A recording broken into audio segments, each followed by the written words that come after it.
ہوگا یہ کہ ایک وقت آئے گا اس کا جب دنیا اینڈ ہونے والی، ختم ہونے والی ہے۔ سائنس بھی آج اس بات کو تسلیم کر رہا ہے کہ یہ جو سولار سسٹم ہے اس کی ایک عمر ہے، اس کی ایک ایج ہے، اس کے بعد یہ ختم ہونے کے قریب آئے گا۔ تارے اپنی اپنی عمر مکمل کر کے بلیک ہولز میں جا رہے ہیں۔ گیلیکسی کے اندر جو سٹارز ہیں ان کی عمر ایک لیمیٹڈ عمر بتائی جا رہی ہے، اس میں سورج کی بھی عمر ہے، چاند کی بھی عمر بتائی جا رہی ہے۔ یہ سائنس کی باتیں ہیں، لیکن اللہ نے قرآن میں فرمایا چاند اور سورج یہ ٹکرا دیے جائیں گے، تارے ایک دوسرے سے سب ٹکرا دیے جائیں گے۔ اذا الشمس کورت واذا النجوم انکدرت، 30ویں پارے میں اللہ تعالیٰ نے اس میں فرمایا جب سورج کو یعنی ٹکرا دیا جائے گا اور ستارے آپس میں ٹکرا دیے جائیں گے اور سورج کالا ہو جائے گا، یعنی کچھ نہ کے برابر رہ جائے گا قیامت کے قریب۔ وَإِذَا الْجِبَالُ سُيِّرَتْ، اور پہاڑ جو ہے نا اڑا دیے جائیں گے اور سمندروں میں آگ لگا دی جائے گی، زمین پوری ختم کر دی جائے گی۔ اور سورہ قارعہ میں آپ نے پڑھا ہوگا یوم یکون الناس کالفراش المبثوث وتکون الجبال کالعہن المنفوش، تم لوگوں کو دیکھو گے کہ پتنگوں کی طرح سے اڑ رہے ہوں گے، اور پہاڑوں کو دیکھو گے کہ روئی کا پھا جو ہوتا ہے، روئی کا پہا اس طرح سے پہاڑ بکھر چکے ہوں گے۔ اور اس کے بعد یہ قیامت جو آنی ہے اس کا یعنی پروسیس کس طرح سے، شروعات کیسی ہوگی، وہ ایک لمبی گفتگو ہے۔ مختصراً عرض کرتا ہوں کہ آیات حضور اکرم صلی اللہ تعالیٰ علیہ وسلم کی احادیث میں جو نشانیاں بیان کی گئی ہیں اس اعتبار سے قیامت کے قریب بڑی بڑی نشانیاں آئیں گی۔ دجال آئے گا، دابۃ الارض آئے گا، یاجوج ماجوج نکلیں گے، پھر اس کے بعد سورج پچھم سے نکلے گا۔ یہ سب بڑی بڑی نشانیاں ہیں۔ حضرت عیسیٰ علیہ السلام کا نزول اس سے پہلے، یہ سب ہو جانے کے بعد پھر روئے زمین پر سے مسلمان ختم ہو جائیں گے۔ پھر ایک وقت آئے گا کہ جب سب لوگ اپنے اپنے کاموں میں مصروف ہوں گے، کوئی کسی کو پڑی نہ ہوگی، اور پھر دنیا میں سب اپنے اپنے کاموں میں اس طرح سے مصروف ہوں گے، کوئی کپڑا کاٹ رہا ہے، کوئی دودھ دوہ رہا ہے، کوئی کھیتی باڑی میں ہل چلا رہا ہے۔ اللہ تعالیٰ قرآن میں فرماتا ہے کہ تم دیکھو گے ان زلزلۃ الساعۃ شیء عظیم یوم ترونها تذہل کل مرضعۃ عما ارضعت وتضع کل ذات حمل حملها، اچانک ایک سور کی آواز آئے گی۔ وہی سور آج ہم نے تلاوت میں پڑھا ہے۔ اسرافیل علیہ السلام اللہ کے ایک فرشتے ہیں، ایک باجے کی شکل کی چیز وہ لے کر کھڑے ہیں، وہ بجانا شروع کریں گے۔ شروع میں دھیمی دھیمی آواز آئے گی اور یہ آواز بڑھتی چلی جائے گی، یہاں تک کہ یہ آواز اتنی سخت ہو جائے گی کہ جو جہاں تھا وہیں کھڑا رہ جائے گا۔ کپڑا کاٹ رہا تھا اس کے ہاتھ سے کینچی گر گئی، جو کھیتی باڑی کر رہا تھا، ہل چلا رہا تھا، وہ وہیں کا وہیں رک جائے گا۔ دودھ دوہنے والا اس کا ہاتھ ویسے ہی رہ جائے گا، یہاں تک کہ حاملہ عورتوں کے پیٹ سے بچہ نکل کر گر جائے گا، جو عورتیں حمل سے ہوں گی۔ اور اس کے بعد پھر ایسی غشی، پھر سب پر موت طاری ہوگی اور زلزلے آئیں گے اور پوری زمین کو ہلا کر کے ختم کر دیا جائے گا۔ یہ قیامت ہے، یہ قیامت ہے۔ سور پھونکنے پر سارے انسان جتنے روئے زمین پر ہیں سب کے سب ختم ہو جائیں گے۔ اس کے بعد اللہ تعالیٰ فرماتا ہے ثم نفخ فیہ اخری، پھر دوسری بار سور پھونکنے کا حکم ہوگا۔ لیکن کیسے؟ سور جب حضرت اسرافیل علیہ السلام پھونکیں گے، پہلے انسانوں کی موت، پھر یہاں پر جتنی مخلوقات ہیں، جنات ہیں، جانور ہیں، سب کی موت، چرند پرند تو چھوڑے، نباتات، یہ پیڑ پودوں میں کی جان ختم۔ چاند سورج کو جب ختم کر دیا گیا تو پھر کوئی چیز ہی نہیں، ستارے، چاند، سورج سب، بلکہ اللہ تعالیٰ کے جتنے ملائکہ ہیں، جبرائیل امین علیہ السلام سے لے کر دوسرے ایک فرشتے تک، سارے ملائکہ کو بھی موت آئے گی، سب موت کے شکار ہوں گے۔ اور سارے جب انتقال کر جائیں گے تو پھر بچتا کون ہے؟ صرف حضرت اسرافیل علیہ السلام جنہوں نے سور پھونکا۔ اب ان کو سور پھونکنے کا حکم جو تھا وہ کہا جائے گا روک دو اب۔ پھر اللہ تعالی حضرت اسرافیل علیہ السلام کو بھی موت طاری کرے گا، اور روح نکالنے والا فرشتہ کون ہے؟ ملک الموت اسرائیل علیہ السلام۔ اب تک یہ سب کی روح نکال چکے ہوں گے، اور پھر اللہ تعالیٰ اسرائیل علیہ السلام کی بھی روح نکال دے گا۔ اسرائیل جو سب کی روح نکالتے ہیں ان کو بھی موت ہے، ان کو بھی موت ہے۔ اور پھر ہم نے پڑھا کل شیء ہالک الا وجہہ، ہر شے فنا ہو جائے گی سوائے رب العالمین کے۔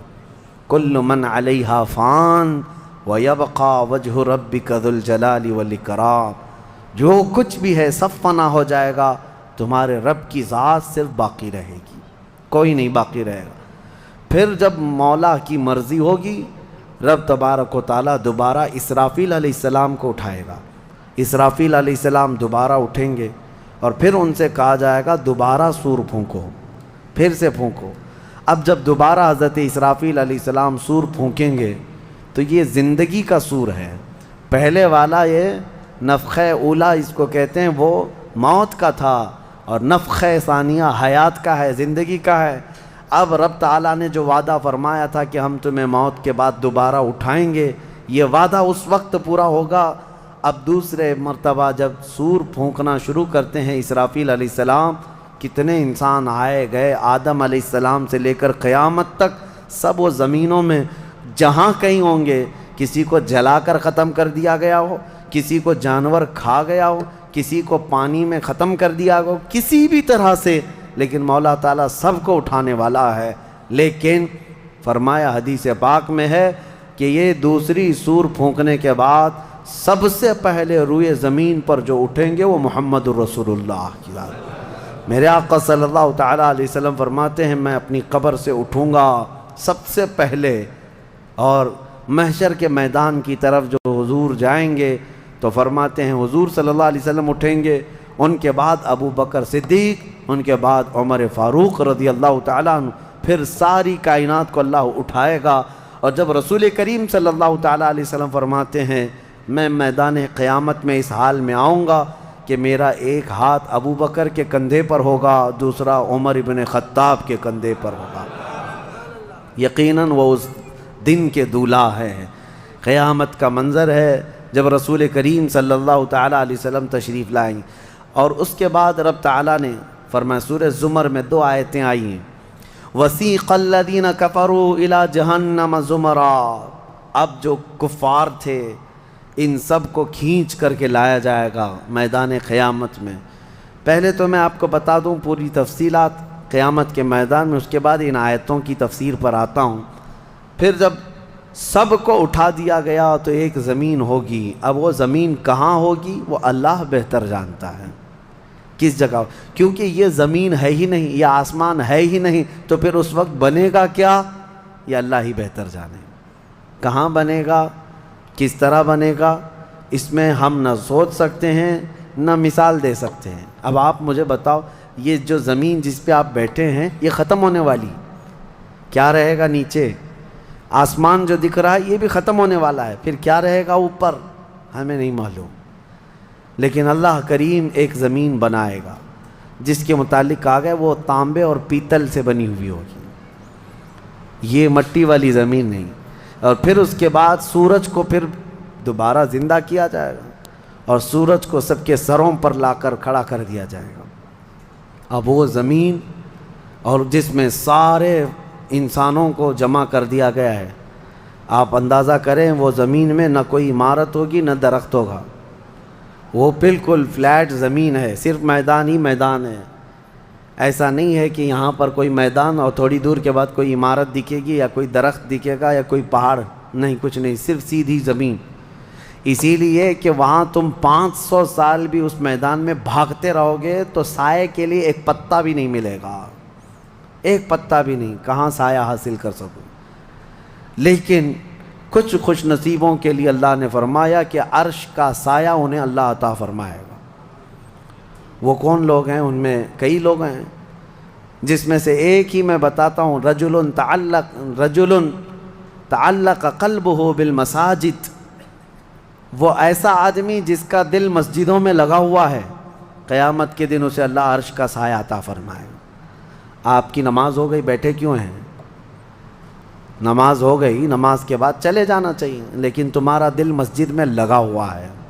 انہی لوگوں کی فضیلت میں ہے جب قیامت کے دن کوئی سایہ نہ ہوگا، ان لوگوں کے لیے اللہ عرش کا سایہ عطا کرے گا۔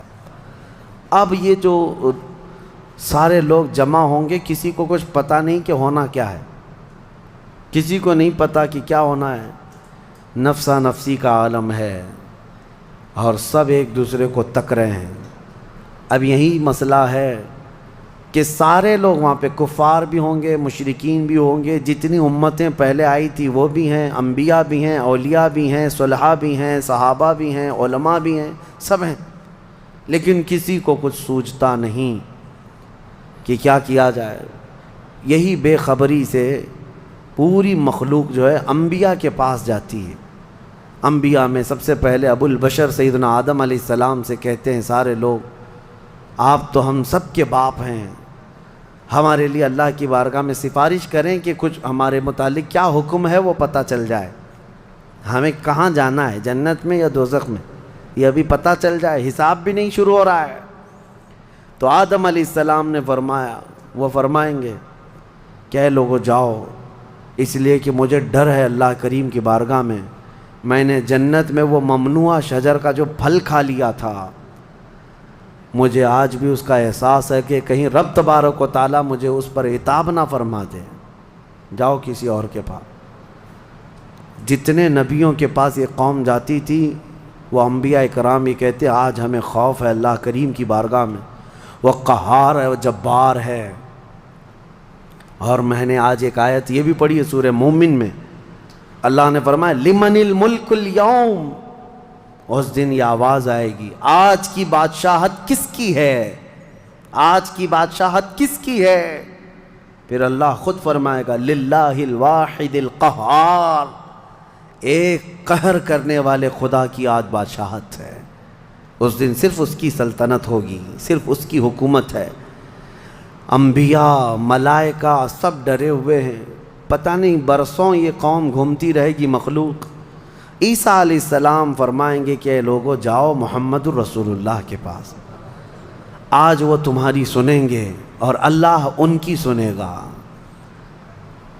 پوری مخلوق جب نبی کریم صلی اللہ علیہ وسلم کے پاس آتی ہے تو نبی پاک صلی اللہ تعالیٰ علیہ وسلم فرماتے ہیں ہاں میں اسی کے انتظار میں ہوں۔ پھر حضور صلی اللہ علیہ وسلم سجدے میں گرتے ہیں اور اللہ کو منانے لگتے ہیں کہ مولا ہے تو تیرے بندے، تو حساب تو شروع فرما۔ اس کو کہتے ہیں شفاعت کبریٰ۔ یہ کیا ہے؟ شفاعت کبریٰ، بڑی شفاعت۔ یہ سب کے لیے، کافروں کے لیے، مشرکوں کے لیے، سب کے لیے۔ یعنی حضور کی پہلی شفاعت کس کام کی تھی؟ کہ اللہ حساب تو شروع کرے، یہ شفاعت کبریٰ ہے، حساب شروع کرے مولا تعالیٰ۔ ساری انسانیت کے لیے حضور جب سجدے میں گرتے ہیں، اللہ کریم فرماتا ہے ارفع رأسک یا محمد۔ حضور نے یہ فرمایا ہے کہ اس دن میں سجدے میں ایسی ثنا اور ایسی حمد بیان کروں گا اللہ کی جو آج تک کسی نے نہیں بیان کی ہوگی، اور اسی دن مجھے اللہ وہ تلقین بھی فرمائے گا۔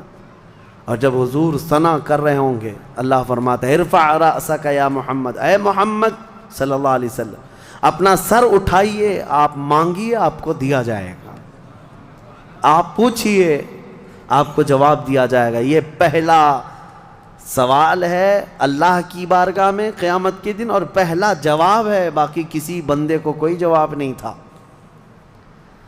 اللہ کی بارگاہ میں حضور نے جب یہ عرض کیا تو رب تعالیٰ فرماتا ہے ملائکہ کو جس کی ڈیوٹی تھی، جس کا کام تھا کہ میدان قیامت میں میزان عمل لگا دیا جائے، حساب و کتاب ہوں، سب کے نامہ اعمال ان کے ہاتھوں میں دیے جائیں، سب کو پڑھنے کا حکم دیا جائے۔ اب حساب کا آرڈر آ گیا، حکم آ گیا، تو لوگ تھوڑی راحت کی سانس لیتے ہیں کہ چلو حساب شروع ہونے والا ہے، لیکن ابھی اتنا آسان نہیں ہے، اتنا آسان نہیں۔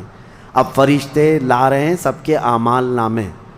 لوگوں کو ایسا لگتا ہے اعمال نامہ یہ 4 پنے کا ہوگا، ہاں جیسے ایگزام پیپر میں فل شیٹ A4 سائز کی شیٹ لے کر کے بیٹھتے ہیں، قرآن میں تو اللہ تعالیٰ نے فرمایا کہ جب نامہ اعمال فرشتے لے کر کے آئیں گے تو کتنے ہوں گے پتہ ہے؟ تمہاری نظر جہاں تک جاتی ہوگی وہاں تک صرف کتابیں تمہاری ہوں گی، صرف تمہاری کتابیں فرشتے لاد کر کے لا رہے ہوں گے، اس میں سب لکھا ہوگا، زندگی میں جتنی مرتبہ باتیں کیا تھا، جو کچھ بھی کیا تھا سب ڈیٹیل ہوگا۔ اور ہر آدمی وہاں پکار کر کے کیا کہتا ہے؟ ما لہذا الکتاب لا یغادر صغیرۃ ولا کبیرۃ الا احصاها، اے اللہ تو کیسی کتاب بنا دیا، اس میں چھوٹی چیز بھی نہیں چھوڑی گئی، بڑی چیز بھی نہیں چھوڑی گئی، سب لکھ دیا گیا ہے، اور پھر لا کر کے تھما دیا جائے گا۔ یہ پہلی علامت ہے کہ جس کے سیدھے ہاتھ میں اس کے نامہ اعمال پکڑا دیے جائیں گے، فرمایا گیا اس کے لیے وہیں سے ہلکا پن ہے، بشارت ہے کہ آسانی ہوگی، اور جس کے بائیں ہاتھ میں فرشتوں نے پکڑا دیا تو سمجھ لو کہ اب لمبا اس کا وقت جانے والا ہے، حساب سخت ہونے والا ہے۔ یہ تو صرف پڑھ کے سنانا ہے اور اس کے بعد پھر پکڑ ہوگی کسی کام پر، یہ تو نے کیوں کیا تھا اس کی وجہ بتا، یہ تو نے کیوں کھایا تھا اس کی وجہ بتا، اس کے ساتھ ایسا کیوں کیا تھا اس کا سبب بتا۔ صرف پڑھ کر کے سنانا نہیں ہے، جو کیا تھا اس کی وجہ بتانا ہے، اور جب وجہ کچھ نہ ہوگی حکم آ جائے گا کہ انہیں اوندھے منہ کھینچ کر کے دوزخ کی طرف لے جائیں۔ یہ قیامت کے دن ہو رہا ہے۔ اب یہاں پر ایک دوسری شفاعت ہے میرے آقا صلی اللہ علیہ وسلم۔ اب یہ جو شفاعت ہے یہ خاص امت محمدیہ کے لیے۔ ایک شفاعت حضور نے فرمائی سارے انسانوں کا حساب شروع ہو جائے، جب حساب شروع ہو گیا تو رب حضور صلی اللہ تعالیٰ علیہ وسلم پھر سجدہ کرتے ہیں اللہ کی بارگاہ میں۔ اللہ فرماتا ہے محبوب سر اٹھائیں، پوچھیں آپ کو دیا جائے گا۔ حضور عرض کرتے ہیں مولا میری امت کی بخشش آسان فرما دے، میری امت کا حساب آسان فرما دے۔ اب حضور کو اختیار دیا جائے گا، حضور کی یہ بھولی بھالی امت جہاں جہاں ہوگی حضور صلی اللہ علیہ وسلم فرماتے ہیں میں ان کو دور سے پہچان رہا ہوں گا۔ دیکھو میرے عزیزو، بھرا مجمع ہے، کتنی امتیں ہیں۔ ایک صحابی نے پوچھا یا رسول اللہ ہم کو آپ قیامت میں پہچانیں گے؟ حضور نے فرمایا یقیناً پہچانوں گا۔ کیسے؟ حضور فرماتے ہیں زندگی میں تم جو وضو کرتے تھے، یہ جو اعضائے وضو ہیں چہرہ اور ہاتھ، حضور فرماتے ہیں قیامت کے دن یہ سورج کی طرح چمک رہے ہوں گے، اور اسی چمک سے میں پہچان لوں گا یہ میری امت ہے، جس کے ہاتھ چہرے چمک رہے ہوں۔ جو وضو ہی نہیں کرتا اس کا کیا چمکے گا؟ لیکن حضور صلی اللہ تعالیٰ علیہ وسلم نے حدیث پاک ہے یہ، وضو کے اعضاء کی چمک سے حضور اپنی امت کو پہچان لیں گے، فلاں میرا امتی ہے، فلاں میرا امتی ہے۔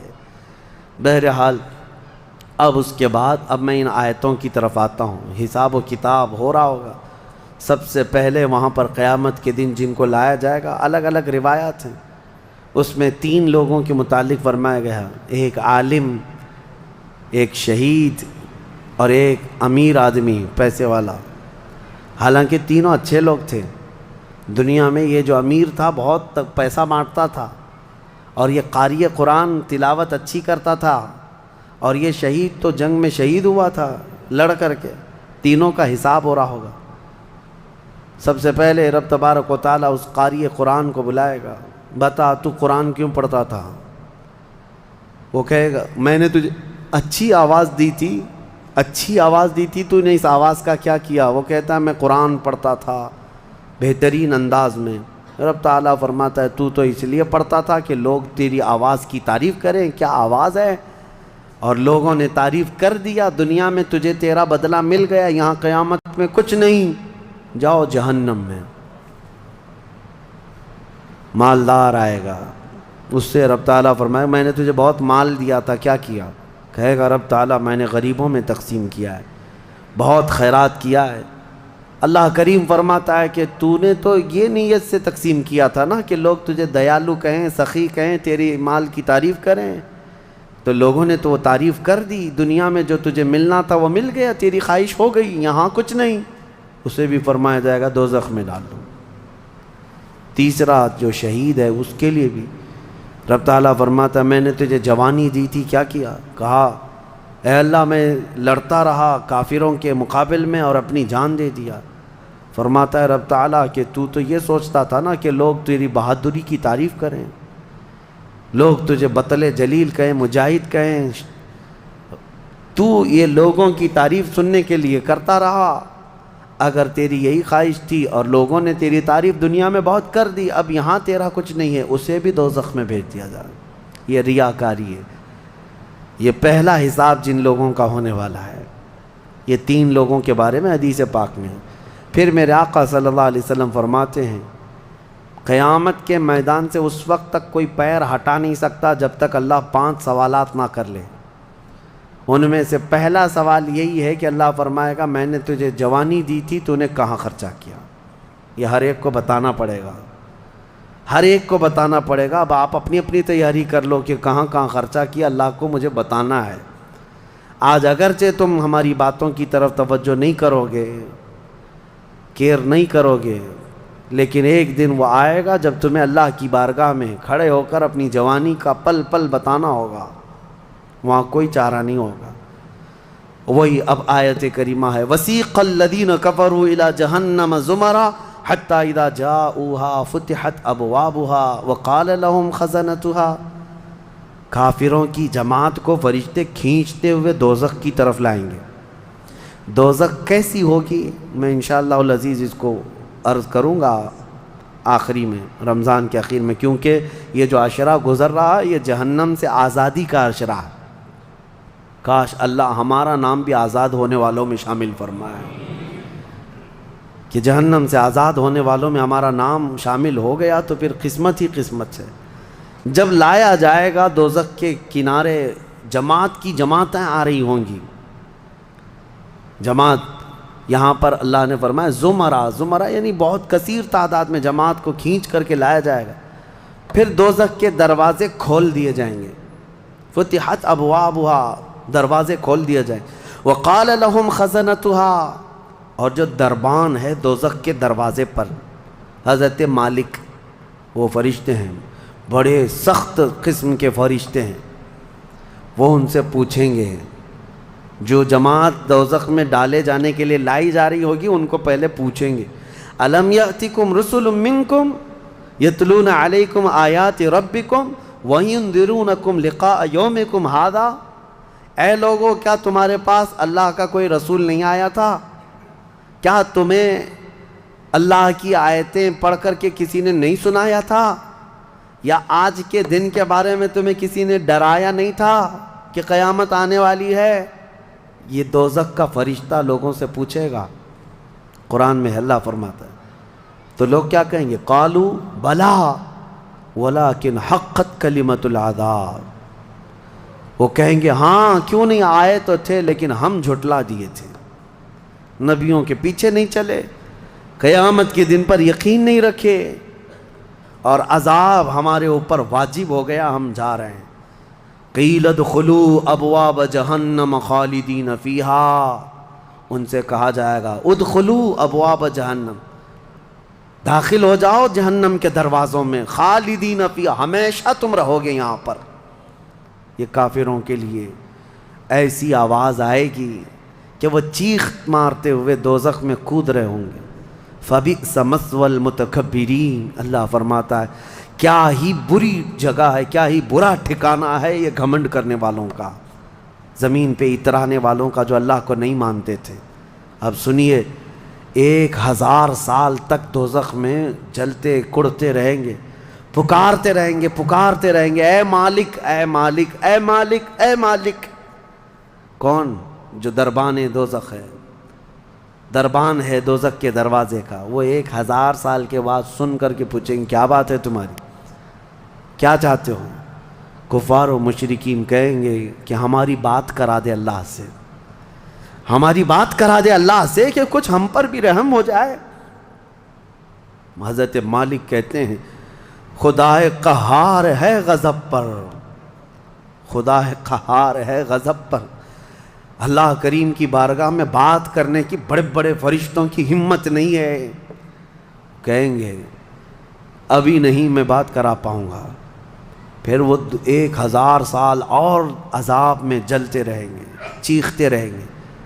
دوسرے 1000 سال کے بعد حضرت مالک پوچھیں گے کیا بات ہے؟ جہنمی کہیں گے کہ اے مالک تو ہماری بات کرا دے اللہ سے۔ آپ کی بار حضرت مالک کہتے میں ہمت کرتا ہوں، اللہ قدیر و جبار کی بارگاہ میں عرض کرتے مولا جتنے بھی دوزخ میں جا چکے وہ تجھے فریاد کر رہے ہیں، وہ تجھ سے بات کرنا چاہتے ہیں۔ اب رب تعالیٰ کی طرف سے جواب آتا ہے حضرت مالک کو، اے مالک ان دوزخیوں سے کہہ دو کہ آج کے بعد رب تبارک و تعالیٰ نہ ان کی طرف نظر فرمائے گا نہ کلام کرے گا۔ لا یکلمہم اللہ یوم القیامت ولا ینظر الیہم، ان کی طرف رب تعالیٰ دیکھنا بھی نہیں چاہتا۔ وہ قدیر و جبار خدا جب دنیا میں ہر دن بلا رہا تھا آجا میرے بندے میرے پاس، آجا میرے بندے میری طرف آجا، ففروا الی اللہ، اللہ کی طرف دوڑ پڑ، نہیں سنتا تھا، ایک دن بھی نہیں سنا۔ اور جہنم میں جانے کے بعد پکار رہا ہے، رب تعالیٰ فرماتا ہے اب اللہ ان کی طرف دیکھنا بھی نہیں چاہتا۔ حضرت مالک جب یہ پیغام سنا دیتے ہیں اللہ کا، جہنم میں ایسی چیخ نکلتی ہے جہنمیوں کی کہ پورا جہنم ہلنے لگ جاتا ہے، کانپنے لگ جاتا ہے ان جہنمیوں کی چیخ سے، کہ اب ان کو کہہ دیا جاتا ہے خالدین فیہا، اب تم ہمیشہ کے لیے رہو گے یہاں پر۔ اسی لیے میرے عزیزو کفر سے ڈرو، کفر سے ڈرو۔ گناہ کرنے کے بعد معافی ہے لیکن کفر کی معافی نہیں۔ اسی لیے اولیاء امت ڈرا کرتے تھے کہ کہیں موت سے پہلے ایمان چلا گیا، کفر پر موت ہو گئی تو کیا ہوگا؟ پھر ہمیشہ کے لیے دوزخ میں جانا پڑے گا، نہ وہاں کسی کی سفارش ہوگی نہ کوئی شفاعت ہوگی۔ شفاعت اور سفارش گنہگاروں کے لیے ہے، کافروں اور مشرکین کے لیے نہیں۔ قرآن میں اللہ نے فرمایا ان اللہ لا یغفر ان یشرک بہ ویغفر ما دون ذلک لمن یشاء، بے شک اللہ تعالیٰ اس کے ساتھ کیے ہوئے شرک کو اور کفر کو ہرگز معاف نہیں کرے گا، اور اس کے علاوہ جو کچھ بھی کیا ہے اللہ سب معاف کرے گا، کفر کو اور شرک کو معاف نہیں کرے گا۔ اب سنیے دوسری آیت ہے، وَسِيقَ الَّذِينَ اتَّقَوْا رَبَّهُمْ إِلَى الْجَنَّةِ زُمَرًا، اس میدان قیامت میں کچھ وہ جماعتیں بھی ہیں جو دنیا میں تقوی حاصل کر چکی تھی، فرمان خدا پر چلتی تھیں، ان کی نمازیں ٹھیک تھی، اللہ سے ڈرتے تھے، اپنی راتیں وہ رو رو کر گزارتے تھے، مولا کو پکارتے تھے۔ وہاں قیامت کے دن اللہ ان کے حال یہ ہیں کہ ان کا استقبال ہو رہا ہوگا، فرشتے ان کو سجا کر کے لا رہے ہوں گے، اور وہ بھی جماعت کے ساتھ جا رہے ہوں گے جنت کی طرف۔ تو جیسی وہ پہنچیں گے فتحت ابوابہا، قرآن میں ہے 7 دروازے جنت کے ان کے لیے کھول دیے جائیں گے۔ یہ پرہیزگار لوگ ہیں، یہ تقوی والے لوگ ہیں۔ جیسے ہی جنت کے دروازے کھلیں گے وقال لهم خزنتها، وہاں پر بھی دربان ہے ایک، جنت کے دروازوں کا دربان وہ حضرت رضوان ہیں علیہ السلام، وہ فرشتہ وہاں پر ہے، جنت کے دربان ہیں۔ جیسے ہی یہ جماعتیں قریب پہنچیں گی دروازوں کے، کیا کہے گا دربان جنت؟ وقال لهم خزنتها سلام علیکم طبتم، مبارک ہو، اللہ کی سلامتی ہو تم کو۔ یہ جو ہم سلام کرتے ہیں نا السلام علیکم، یہ جنتی سلام ہے۔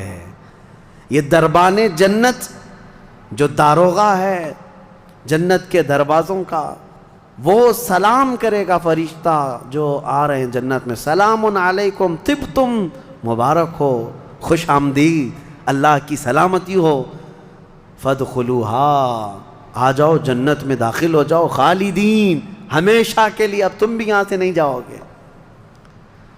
اب ہمارے اس چھوٹی سی زندگی میں بتاؤ میرے عزیزوں، اب اندر جیسے ہی جنتی داخل ہوتے ہیں کیسے، سب سے پہلی نعمت کیا ملتی ہے جنت میں؟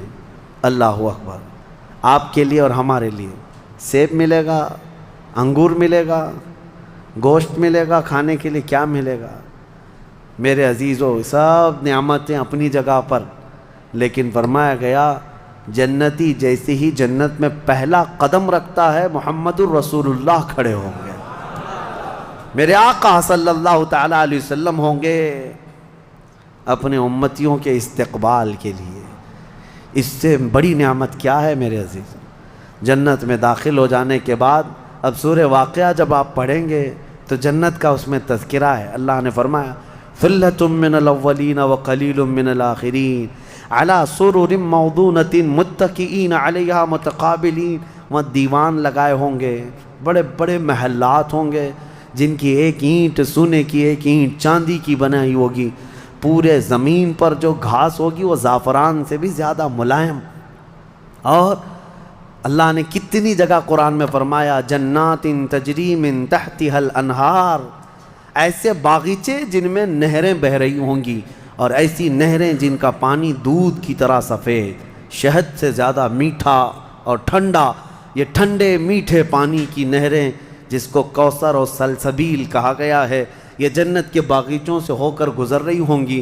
جنتی جتنے بھی ہوں گے وہاں پر وہ نہروں کے قریب بیٹھے ہوں گے، ان کے چہرے اتنے چمک رہے ہوں گے، وجوہ یومئذ ناظرہ، ایسے چمک رہے ہوں گے، دمک رہے ہوں گے، 14ویں کا چاند ان کے چہروں کے سامنے پھیکا ہوگا۔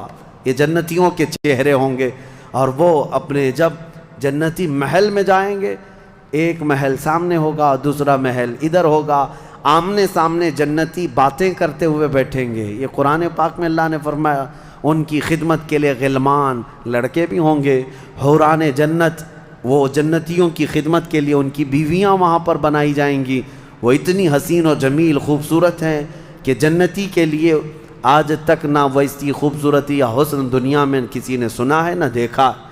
یہ حوران جنت ہر جنتی کو دی جائیں گی۔ اب اس کے بعد جنت میں پہنچ جانے کے بعد تمہارے لیے کیا نہیں ہوگا؟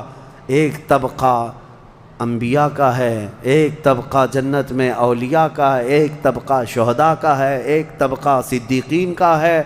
اور پھر جنتی کے لیے قرآن میں ہے جو وہ خواہش کرے گا فرشتے فوراً اس کے لیے وہ حاضر کریں گے۔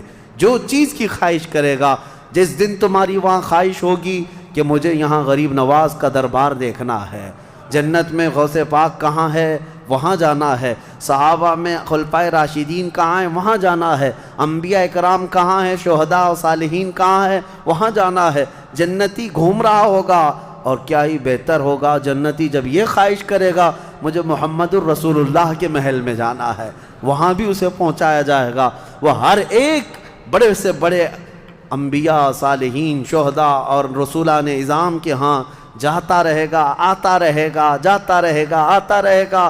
جنت کی نعمتیں اس کی ختم نہیں ہوں گی، یہاں تک کہ اللہ کریم فرمائے گا حوران جنت کو یہ میرے وہ بندے ہیں جو صرف میری حمد سنتے تھے دنیا میں، اے حوران جنت تم اپنی میٹھی آواز میں اب میری حمد ان کو یہاں سناؤ۔